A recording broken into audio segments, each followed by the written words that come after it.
Hi மக்களே, எல்லாருக்கும் மாலை வணக்கம். இந்த வீடியோ எதுக்காகன்னு பார்த்தீங்கன்னா, எலெக்ஷன் டேட் இன்னிலேருந்து கரெக்டாக 20 நாள் இருக்குது. இன்றைக்கி 3ஆம் தேதி ஆயிடுச்சு. இன்னும் 20 நாள் கரெக்டாக இருக்குது. இவ்வளோ நாள் வந்தவர் தான் வரணும், இவ்வளோ நாள் இவர் தான் இருந்தார், இப்படி தான் வரணும் அப்படின்னு நினச்சி போடாதீங்க. நல்லா யோசித்து நல்லா அவங்கவுங்க வீட்டில் பொம்பளை பசங்களை நினச்சி ஓட்டு போடுங்க. பொம்பளை பசங்களுக்கு ஒரு பாதுகாப்பு வேணும்னு நினச்சி நல்லா கரெக்டாக யோசித்து ஓட்டு போடுங்க. ஒரு குழந்தைங்க வீட்டிலேருந்து வெளியில் விளையாடிட்டு வர்றதுக்குள்ளே விளையாட போயிட்டு ரிட்டன் வீட்டுக்கு வரத்துக்குள்ளே வருமா என்னன்னே தெரிய மாட்டுது. அந்த அளவுக்கு இருக்குது.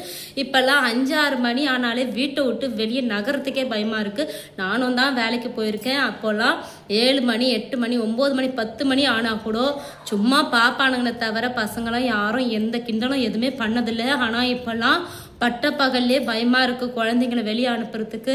தயவுசெய்து யோசித்து ஒரு நல்ல முடிவாக பண்ணி யாருக்கு ஓட்டு போடலான்றது போடுங்க. இன்றைக்கி நம்ம ஓட்டு போட்டோன்னே ஐயோ ஏன்டா இவனுக்கு போட்டுமோ திருப்பி நம்ம நாளைக்கு வேற ஒருத்தருக்கு போடலான்றது கிடையாது. இது 5 வருஷம் வாழ்க்கை. 5 வருஷம் கழிச்சு தான் நம்ம தலையெழுத்தே மாறும். அதனால் ஒரு வாய்ப்பு நம்ம டிவிகேக்கு போட்டு பார்க்கலாம். நான் என் வீட்டில் பொம்பளை பிள்ளை இருக்கேன். அந்த பொம்பளை பிள்ளையை நினச்சி நான் கண்டிப்பாக டிவிகேக்கு தான் போடுவேன். என் தளபதி அண்ணனுக்கு தான் போடுவேன். அவர் எவ்வளோ சொன்னார். ஆனால் பெண் பிள்ளைக்கு சட்டம் பயங்கரமாக இருக்கும்னு சொன்னார். அது ஒன்று எனக்கு ரொம்ப பிடிச்சிருக்கு.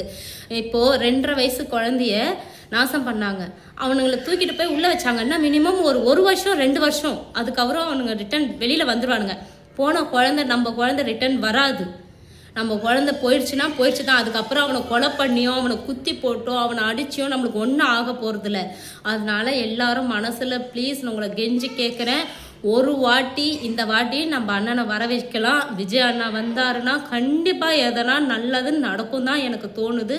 இந்த வாட்டி அவர் வந்தால் எல்லாம் பிரச்சனையும் மாறும்னு தோணுது. கண்டிப்பாக பெண்களுக்கு பாதுகாப்பு இருக்குன்னு எனக்கு நல்லா தோணுது. நான் அவர் ரசிகரான்றதுக்காகலாம் அவருக்காக பேசவே இல்லை. இவ்வளோ நாளாக 1000 ரூபா கொடுத்தாருன்றீங்களா? 1000 ரூபாய் எப்பத்துலேருந்து கொடுத்தாரு? இந்த 2 வருஷத்துலேருந்து தான் கொடுத்தாரு. இவ்வளோ நாளாக எங்கே போனார்? 5 வருஷத்தில் 2 வருஷமாக தான் 1000 ரூபாய் நான் வாங்கிட்டு இருக்கேன். அந்த 2 வருஷத்தில் தான் அவர் கொடுக்க ஆரம்பிச்சேன். மீதி 3 வருஷம் எங்கே போச்சு அந்த 1000 ரூபாய்?